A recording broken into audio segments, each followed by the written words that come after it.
Hello, good afternoon. My name is Ian Blackshire from Layer 47. I'd like to welcome you this afternoon to our webinar.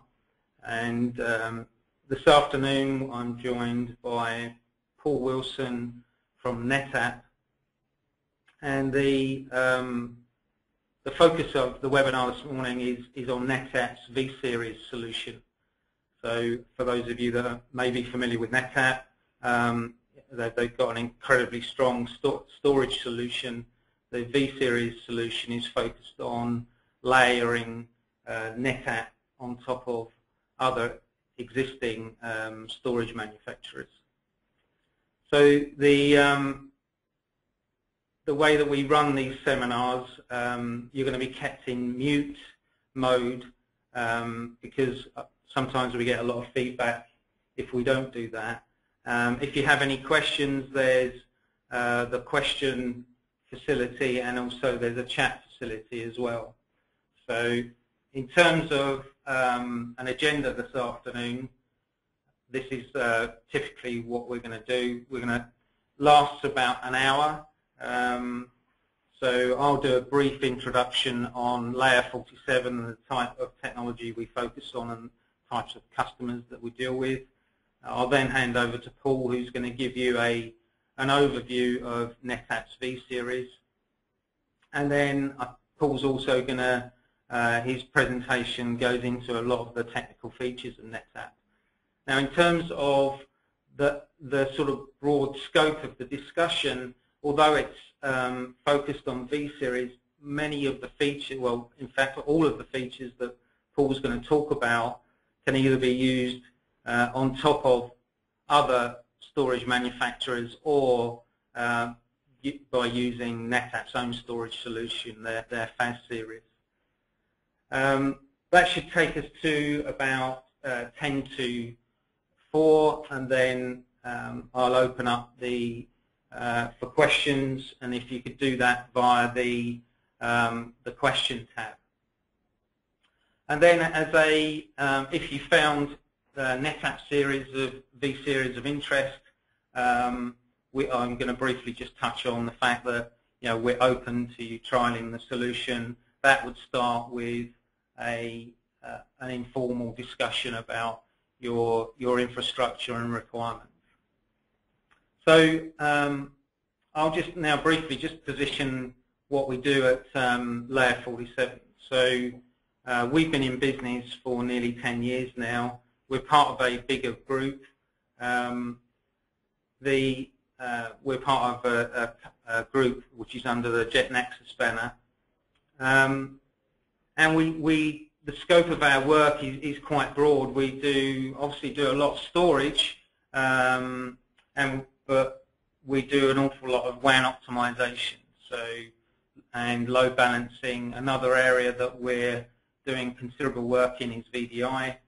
And also we're looking at solutions that help organizations sort of optimize and reduce their costs in a data center environment. And obviously virtualization is a massive topic, and we've got lots of expertise in that as well. So in terms of some of the clients we have, we've got large corporates, medium-sized companies, a lot of public sector clients, and we've also have a number of hosting companies and a large number of e-commerce sites. As a company, we're always looking at innovative technology. So we're constantly looking at the marketplace for products that we think can help our clients in a number of areas. One is reduce costs. Another one is improve performance and allow them to optimize their environments. So we're looking very heavily at VDI at the moment from a storage perspective, and obviously NetApp has a good pedigree in this area. We're also looking at SSD storage solutions as well. So this webinar, we run our webinars on a 2-weekly basis, and they're always at the same time, 3 o'clock on a Thursday. After Christmas, the next one's on the 17th of January, and we're probably going to run that one with a VDI focus, so looking at technologies that can help you implement VDI, not just from a storage perspective and from an optimizations perspective. So lastly, I'll just touch on just some very brief clients. So the FT, for example, all of their website is sort of managed by technology that we've provided. So when you log on to the FT website, that technology supporting that website is largely being provided by us. And obviously there's some other sort of considerable clients there. They're a mixture of WAN optimization. So Johnson Matthey have done a worldwide implementation of riverbed steelhead technology that we've supported. Stan James is load balancing their website.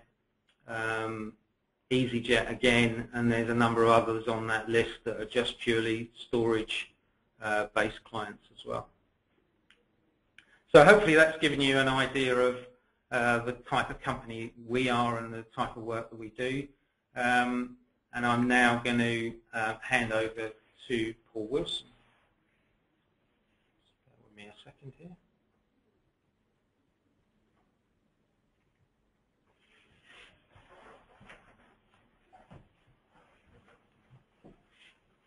Hello and good afternoon. I'm going to, over the next 40 minutes or so, quickly whiz you through some V-Series concepts. It's a little bit of a hybrid presentation.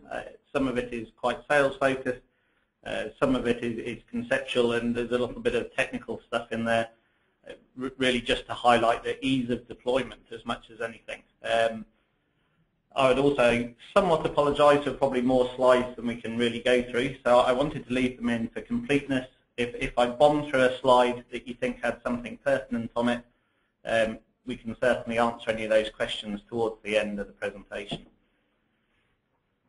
So the agenda, briefly, V-Series overview, V-Series and FAS product comparison, really just to make sure everybody's on the same playing field of where they slightly differ and where they don't. A little bit of planning and installation just as a background to the kind of tasks involved. There's a simple configuration example, and then there are some customer use cases Q&A at the end. The main focus of the presentation is really around the V-Series backend, if you like. V-Series is, what would be a good way of explaining it, is the front end of everything that's the same as FAS. So all of the protocols at the front end, NFS, CIS, FC, FCOE, is absolutely identical, and then there's small differences within the back end, if you like. So what we don't cover in a lot of detail is the front end. We don't cover anything around protocol setup or flex valves or any of the things that are completely common across the board. We can certainly do that in another webinar, or you can do that through Ian's organisation.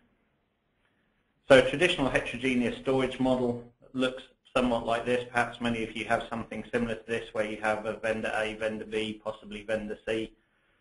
Some will be aimed at an enterprise level, perhaps at departmental level. Some will have SANs and NAS, some will only have SANs, some will only have NAS, etc. I think we've all seen this very siloed kind of slide presentation. And what V-Series is doing is sitting on there as an aggregation layer. It actually virtualizes the storage that's underneath it. That can come from many manufacturers or just from one manufacturer. And as we see as we go through, it then allows you to present that with capabilities that storage array typically wouldn't have. So a pure SAN environment wouldn't have the capability of being able to have an NFS data store, or to be able to consolidate large numbers of Windows servers and aggregate those through CIS shares. So as you can see, as this slide builds out, multi-protocol controller, the same as our FAS devices. It provides a single and simple management interface through the on-command storage management suite of products that we do. And it's also pertinent to clustered ONTAP, which is NetApp's newer operating system, so you can actually scale out the performance and capacity with absolutely no downtime at all. It's a very field-proven technology. It has a long history. We developed it back in 2003, specifically for Hitachi at that time. And then we added Fibre Channel SAN virtualization to it in 2004, SCSI in 2005, SCOE 2 years ago. So this is a historic slide. Some of this has changed. Obviously, McData are no longer around. SUN we don't support currently. So this is what it looks like today. It's a broad platform that encompasses both the shipping products from the mid-range up, and we'll see this again on a slide, so V3200 series and the V6200 series, which are completely analogous to the FAS32, FAS62. A broad range of Cisco switch architectures and Brocade, and the storage vendors that you see on the left-hand side. I guess the only other important part of this slide is our kind of SLA to support new array microcode from the vendors is 90 days after they actually release it. So this is just a little bit more detail on the series of controllers that we have. So the very low-end series, the FAS 2220 and 2240. A lot of the features that we talk about are pertinent to that, but they don't come in a flavor that allows you to do V-Series at the current time. So it starts from the lowest, the V3220, V3250, both those platforms are very new. V6210 up through the 40 to the 80. So 4 petabytes of addressable storage on the 6280 makes it a pretty substantial box. It's got a very broad customer adoption, even though it's a little bit kind of stealthy. So we have over 2,000 customers using it, some fairly substantial names. This is a couple of months old, so it'll be somewhat more than the 9,000 systems installed at the moment. It's experiencing a very profitable growth. This slide is really talking about why people would be interested in V-Series. So there are some other things that aren't included on this slide, but perhaps a short-term investment protection. So it could be that you have newly purchased or fairly recently purchased storage from any of the supported third-party vendors.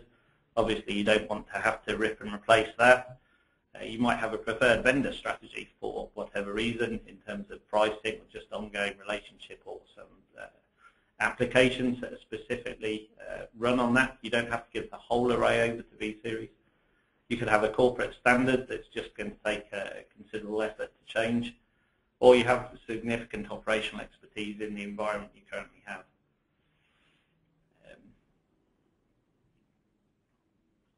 So really, what is a V-Series? So a V-Series system, as it says there, offers exactly the same data ONTAP services to other storage, other vendors' storage.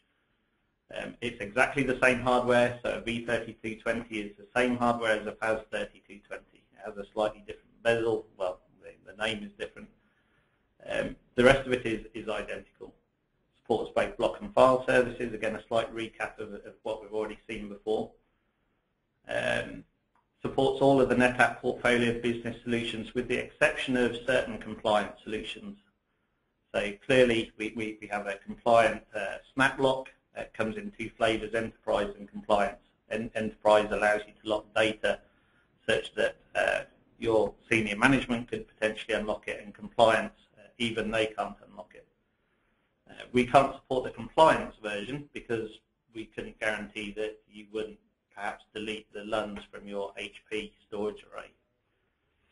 However, as it says there, they're supported with NetApp Disk, so you can have a mix of NetApp Disk and storage from your third party. Again, we'll see that coming up. So the key differences with FAS is on FAS we use RAID DP as a dual protected parity compute for our own disks. We also support RAID 4. On V-Series, we don't compute any parity information at all. We write it as a RAID 0 stripe, and the underlying disk behind it uses its RAID protection mechanism to provide protection, RAID 5 or RAID 6, mirrored, whatever you choose. Multiple use cases we're going to see coming up on some other slides. So this is a V-Series logical topology. It just explains how things kind of work internally. So at the bottom of the slide, you can see the storage array LUNs. They're literally maybe a 1 terabyte LUN, a collection of those. From the storage array backend, contained within disk RAID groups on those third-party storage arrays. We then combine those into an aggregate, and out of that aggregate, we then carve flexible volumes, lay Waffle, which is NetApp's file system, over the top of it, and then we can use all of the host protocols at the top and all of the space efficiency advantages.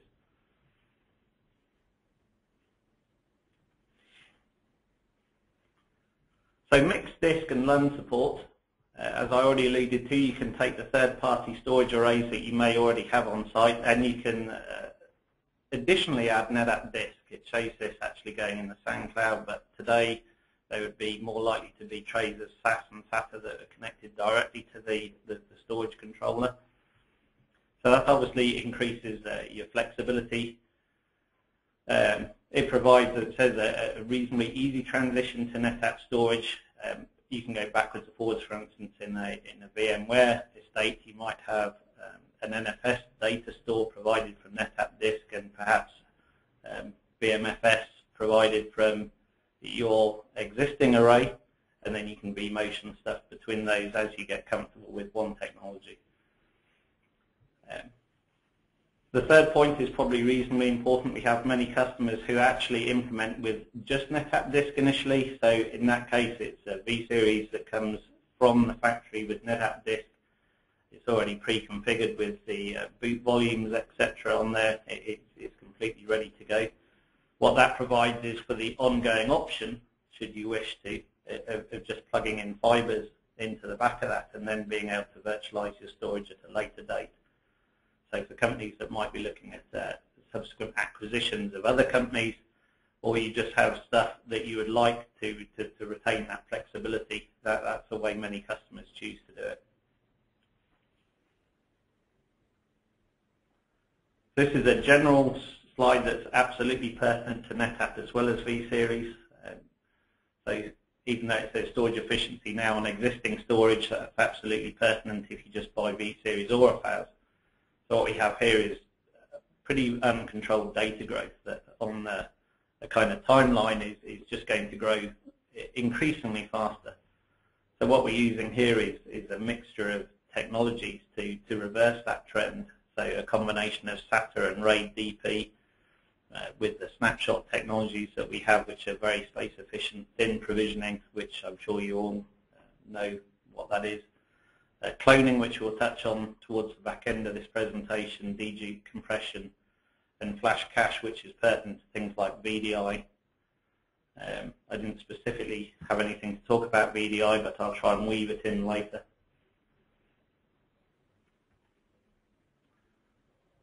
So with that previous slide in mind, these are some of the V-Series primary kind of use cases. So this replication backup in the top left-hand side, you can now take any array and replicate and snap mirror to an array that wouldn't normally have been in the same product family. So you could take an HP array, an EVA perhaps, and choose to snap mirror to an IBM array. They're obviously completely incompatible operating systems, but when we virtualize them and put Waffle on the top, it levels the playing field, and now we can snap mirror quite happily between them and SnapVault. Cloning for test dev is very common. Nearly every customer that I go and see has some kind of database technology, whether it's Oracle or SQL. Many customers have training requirements for new staff being onboarded.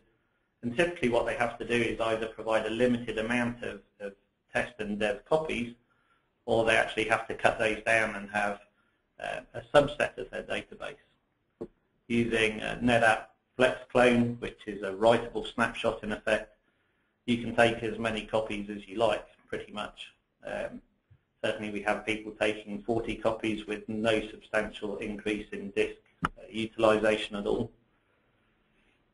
Unified SAN and NAS gateway is very obvious. I think that's just providing an array with a multitude of protocols that it doesn't typically have out of the box. We see a lot of that for NFS, use over 10 gig for VMware and VDI environments. And the virtualized and app integration on the side there, FlexPod, cloud services, things like that. So all of the Snap Manager and specific software that NetApp develop is completely available to V-Series, so you can leverage your existing storage with that. So this is some more in-depth, I guess, for some of those things we skipped over, so thin provisioning, 20 to 33% typical savings. Your mileage will vary. Deduplication is probably the primary one. If the one thing you would go away with from this presentation is you could take any of the storage that you currently have that would be supported, and if you're running something, I'm hazarding a guess, common like VMware, you could very easily save in the region of 70 to 80%. Thin replication, which we talked about before, disk-to-disk data protection saves up to 95% because we only send the changed blocks, so we don't do, after the baseline is sent, we literally just send the changed 4K blocks. So it's exactly the same hardware as I said before, same exact bits. The code line is exactly the same. There's less than 1% of V-Series specific code paths in there that handle the back-end disk. Already talked the fact that it uses RAID 0. Many more IOs, as it says there, can be active.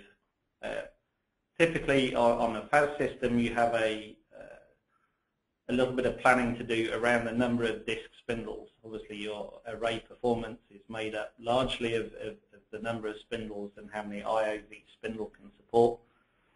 So V-Series has somewhat more flexibility. For instance, on an EVA, you may have the whole EVA taking part in providing the IO. So we can actually have a smaller number of LUNs, but still maintain adequate IO to it. The summary slide, I think I've mentioned all of the things on here already, so I'm not going to dwell on it. The enterprise and compliance, the enterprise side, already done, RAID. So essentially the only thing on here is storage. On the FAS system you actually have disks, and on a V-Series you have LUNs.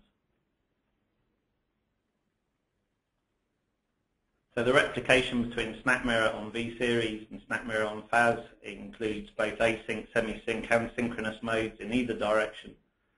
Disk-to-disk backup, which can save you a huge amount of money and time on tape.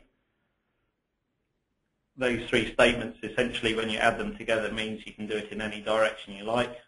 So V-Series to FAS. Typically, people might well take their V-Series and decide to utilize that in a kind of a DR site.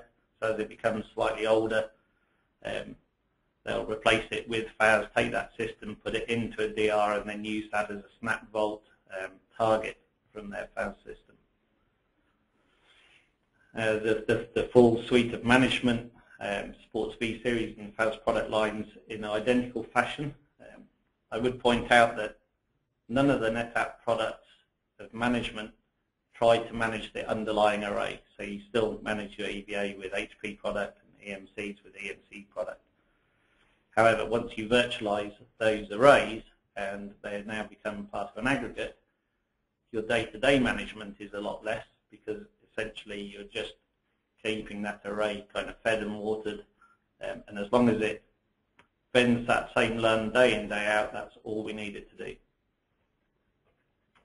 Performance is often asked, so the bit I highlighted in red, so for storage subsystems configured to not be the performance bottleneck. So really what that's saying is a little bit of best practice. For instance, if you're running a highly transactional Oracle workload on exactly the same spindles in an EVA that you then cast some LUNs to us, there will be potentially some degree of performance hit.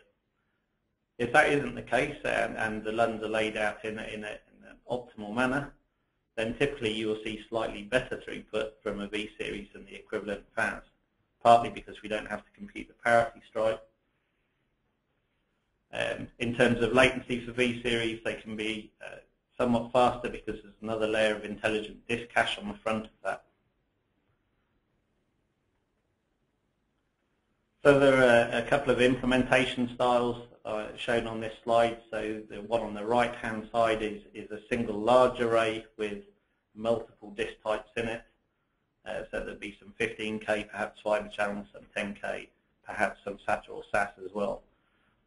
They're then virtualized into separate aggregates, so we wouldn't miss a very fast disk with a slow disk in the same array in the same aggregate.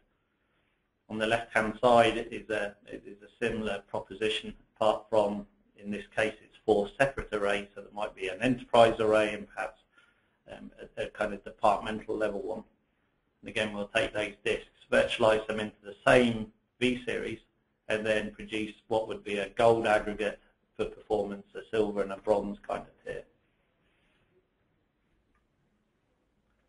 Planning is quite important for V-Series.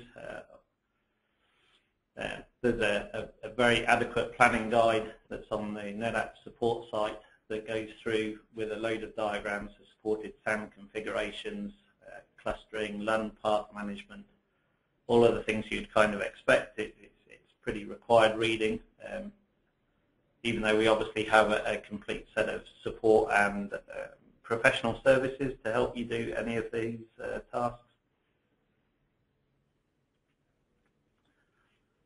So on the first point on this slide, when it says may want to get the array partner involved in laying out LUNs, NetApp don't have the bandwidth to be experts in all arrays from HP, EMC, HDS, etc. So it's very much a three-way partnership. It's NetApp working in conjunction with your partner and potentially your array vendor, just to make sure that everything is going to go smoothly. It says their V-Series performance, it's very dependent on how the array is configured.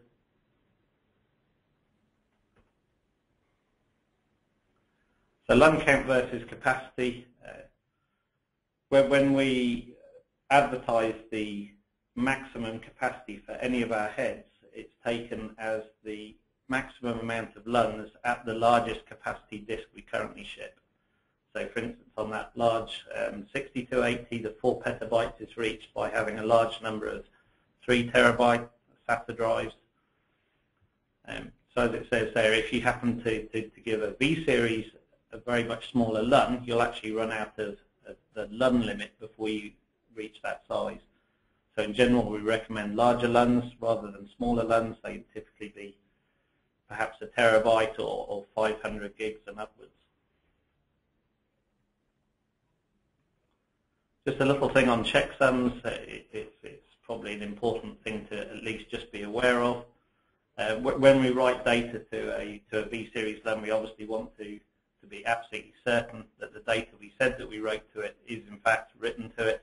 So we use a checksum algorithm for that. They come in 2 flavors, block checksums and zone checksum. Block checksums support dedupe and zone checksums don't. Zone checksums are somewhat legacy. So we format the LUN with a block checksum, and that incurs a 12.5% overhead at the time. So there is a kind of a tax, if you like, for V-Series on the top of the LUN that you provide. However, that's obviously entirely offset by the typical space efficiency savings that are why people typically want to put V-Series in the first place. So you can see there on the left-hand side, VMware VMs also applies to Hyper-V VMs or any other virtualization. 70% or higher, you then take the 12.5% off, you're still very much on the positive side of your balance sheet for space savings. So for sure you'll be getting more than 50% space savings even with that tax. Databases are more efficient if they're compressed rather than deduped. So typically you might see around 50, 55, 60% in an Oracle space. And as you can see, it tells out home directory, CIF shares, even right down to engineering archives and document archives. You're still at least on the positive side of the balance sheet. Backup data is hugely efficient because of SnapVault and how that works. So it's just a brief implementation overview, assuming somebody would be going, that's very interesting, how hard is it actually to install V-Series?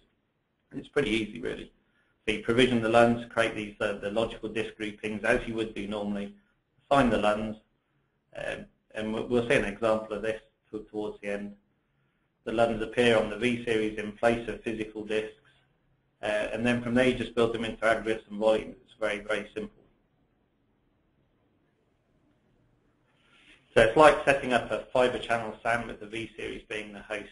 So all of those bits, I'm not going to go through them all, are absolutely standard things that you would do. So format the LUNs on the storage array.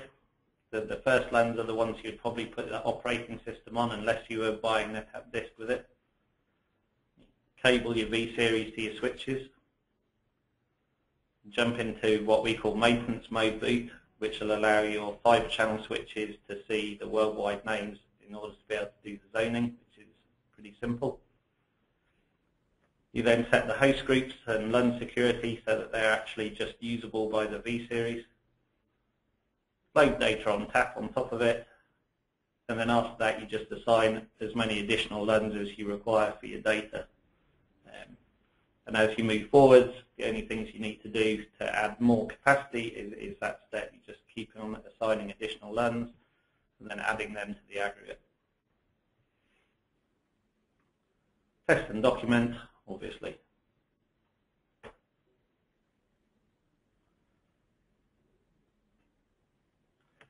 So again, this would be a pretty commonly asked question of what is our support policy.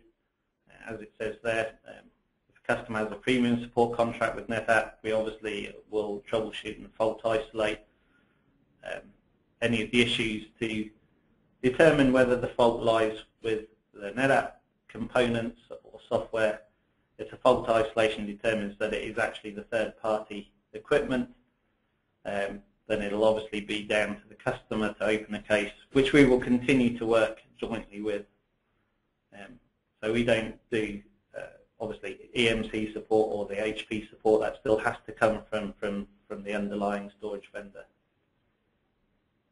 We have more than 20 competitive arrays in our lab, so all of the actual arrays that we support, we have in a large lab in Boston, which is where we do all of the QA testing for all of the firmware.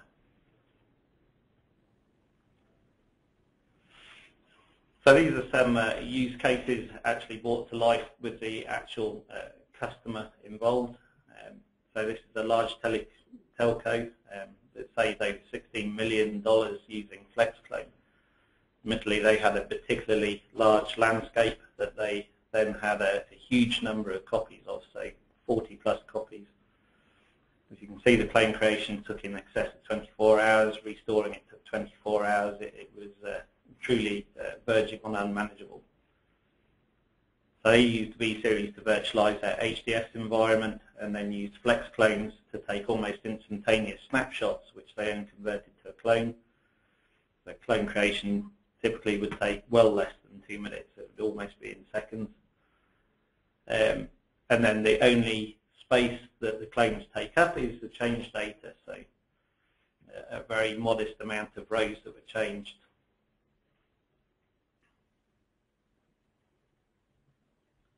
This is one we see an awful lot of. Nearly everybody's doing some kind of virtualization. Lots of people are looking at this whole VM sprawl and just an increasing number of VMs stood up. So we can do two things for VMware. We can obviously deduplicate your VMs. There's only so many copies of notepad.exe that anybody really needs to hold on their disk array, and mostly that number's 1. The alternative to that is to go with no dupe, which would be, again, using something like a clone technology where you can take a golden image and basically just clone it out. and that effectively doesn't need to be deduped because it was not duped in the first place. As a follow-on part of this project, we then started to look at disaster recovery for that particular customer using SnapMirror. So we actually wound up replicating data from a V-Series to a FAS using thin replication technology, so just to change blocks.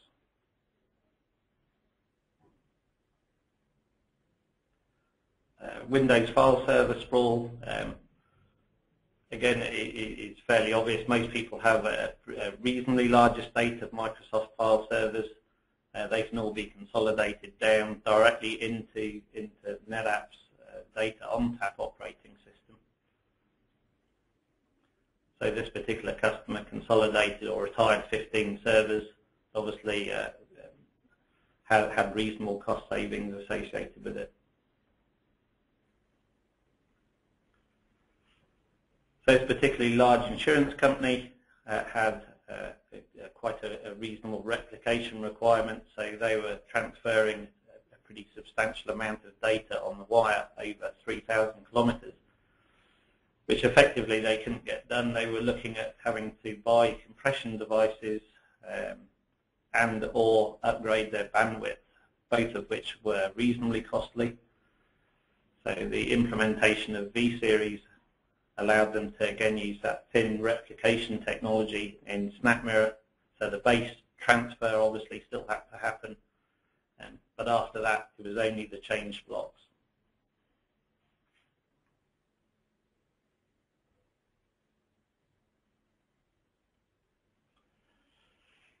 This is really centered around snapshots, existing backup process. Anybody who's had the delight of doing stuff to tape, I think everybody's starting to realize that their backup window is shrinking. And it's just a costly process. You don't have to get tapes off-site. There's no certainty that when you're recovering a tape back that it's even going to restore accurately. So NetApp snapshots are particularly efficient. They operate slightly differently to many other people's snapshots. They don't have a copy on first write overhead, so people can take typically tens or even hundreds of snapshots without impacting the performance. So that actually forms the underlying bed, if you like, of their backup strategy. So the restores go from days to hours to minutes. I think they still wanted to do some SnapMirror to tape, so they used some tape, but it was vastly reduced.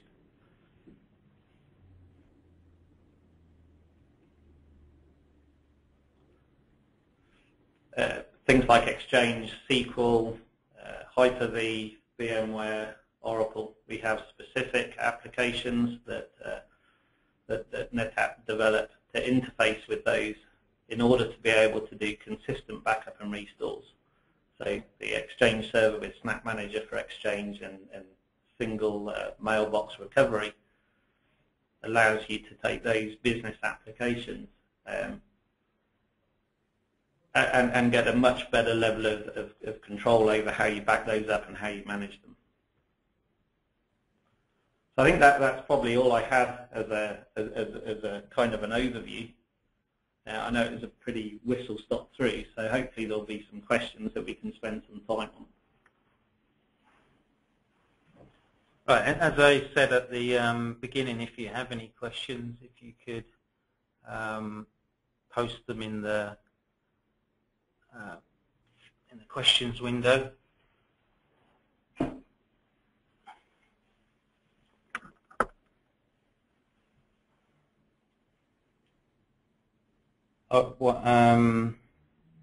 Just got one here. Just saying, the list that you had up on the screen, was that purely the supported list that V-Series has? No, so there's an interoperability matrix that NetApp has. The vendors are the only supported vendors. So the support strategy for V-Series is Tier 1 and Tier 2.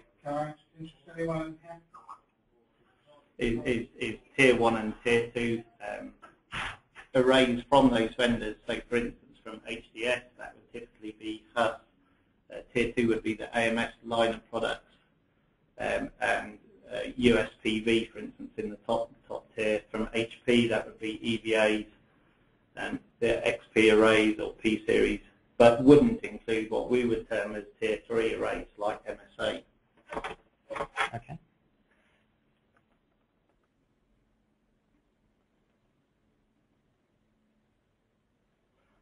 Okay.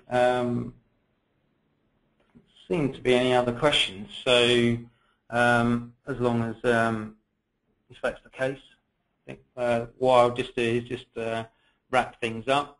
Hopefully you found that of interest.